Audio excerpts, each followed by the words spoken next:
Hello! Hi, for those of you who don't know me, my name is Tatiana Garcia. I was an eyelash artist for over 5 years and I share my knowledge here on YouTube about everything I learned as a very successful lash artist. Stay tuned, we will be talking about children in the workplace and how to manage them and make sure they're not being disruptive when you're providing services.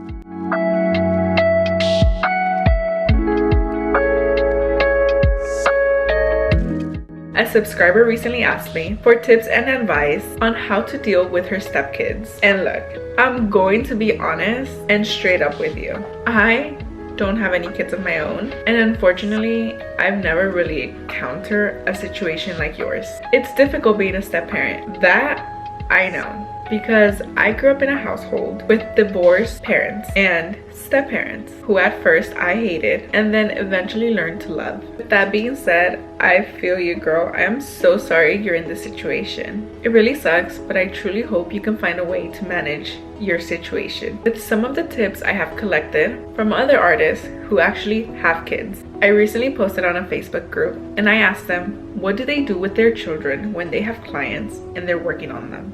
And here's what many of them said. I'm gonna break it down into sections and give you my 2 cents as well. Please remember, I am not a mom and I personally have never really dealt with children for this exact same reason. And my respects to anybody who's a mom out there. It is such hard work. I've seen it firsthand. Before we get started, in my humble opinion, I would first talk to my significant other and let them know that their children are wild. That we as a couple, as a unit, that we need to start setting disciplinary rules for everybody, not just the kids. I strongly believe that communication is key, and if you can't communicate with your significant other, then I don't know what to say. Let's go ahead and get started. So I'm gonna read off my notes. Mom number 1, she says she bribes her children with chocolate, an iPad, and keeps them out of her work area. This is a great idea. However, in my opinion, giving them chocolate, which is high in sugar, will only add to their disruptiveness. iPad is great and all, but it's not the healthiest of choices as well. What I personally would do here is give the child a productive activity like building a puzzle or some Legos with an incentive of, hey, if you build this, when I'm done, I'll give you a chocolate bar and you can play with your iPad. Deal? And make it fun for them so they actually do it. With this, you're stimulating their mind and keeping them busy so you can work in peace and quiet. Mom number 2, she had a different approach and a more reasonable one in my opinion. She personally has childcare and takes advantage of when her husband is home.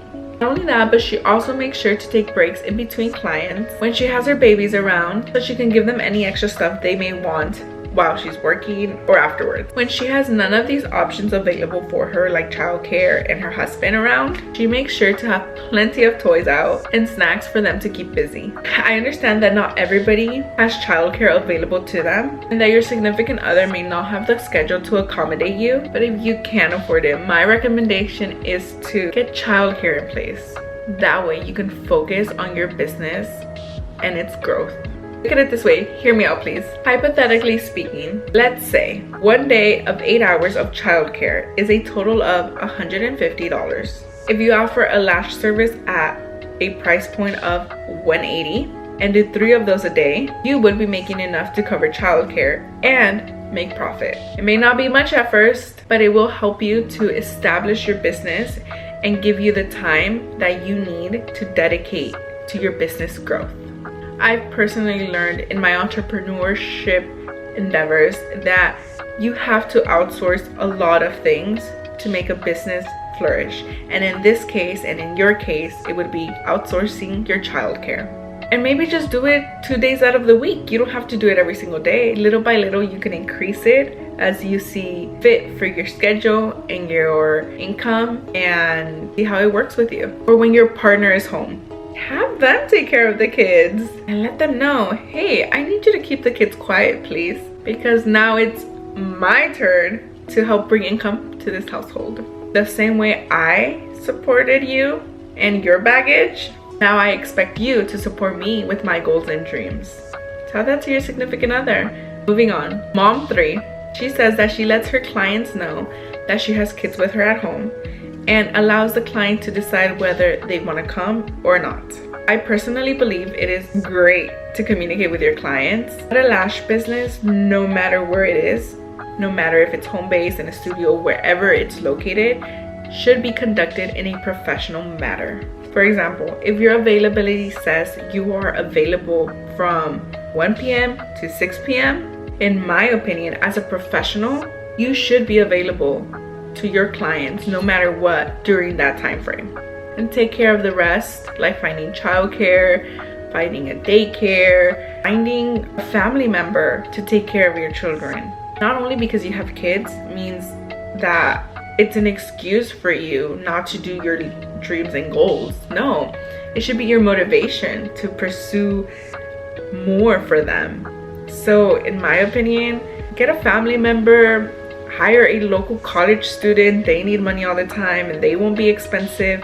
Somebody that you can trust your kids with for just a few hours while you work and grow your business. Let's say you work for a company and your schedule is 9 to 5 p.m., right? 9 a.m. to 5. You can't tell them every day, like, hey, I have kids. Can I not go to work because I need to take care of my kids? No, they'll fire you, right? Unless it's an emergency, it's a different story. This is what I mean by treat your business like a professional service. People truly value that and you will go a long way. Another idea would be getting your kid a subscription box. This video is not sponsored, but I recently learned about this company out there called KiwiCo, and they create these educational subscription boxes for babies of all ages so they can entertain themselves and at the same time get educated. And that's a good way to kind of stimulate them. Get creative, look up ways to entertain your children on YouTube, on Pinterest, look for subscription boxes. Buy them Legos and puzzles are amazing, and you find a lot of these items maybe at a thrift store or at Target. Your options are endless. There's a lot of tools out there to entertain children. I'm not an expert on them. They're cute and all, but it's something that I know a lot of moms deal with. Get resourceful. Don't use them as an excuse. You got this. And like I've said before, I know I don't have children. I know they're difficult. I know they're time consuming, but children are not an excuse to say, I can't do this because of my kids. I can't do that because of my kids. Those are excuses. You can do a lot of things with children. I've seen it done. I grew up with a mom that had 3 kids and she was a hardworking woman. She has her own business, so she grew her business. I've seen CEOs, mothers of 3, grow huge corporations. You can grow your eyelash business no matter how many children you have. Don't doubt yourself for a second just because you have kids. Don't make them an obstacle. Find a solution for that. And if you're not quite sure, go to your local Facebook group community and ask other moms hey, I'll give you a lash service if you watch my kid a few hours a day for the week or whatever. Trade your services for childcare. A lot of mothers, I'm sure, would like to do that. Hey, I get free lashes if I take care of this little baby for a few hours. Of course, I know you have to trust them and make sure they're good fit, etc. That you know how to do. I don't have to tell you that. Be creative, figure it out, and teach your kids. Children are a reflection of their parents. If you don't know how to control them, how do you expect them to control themselves?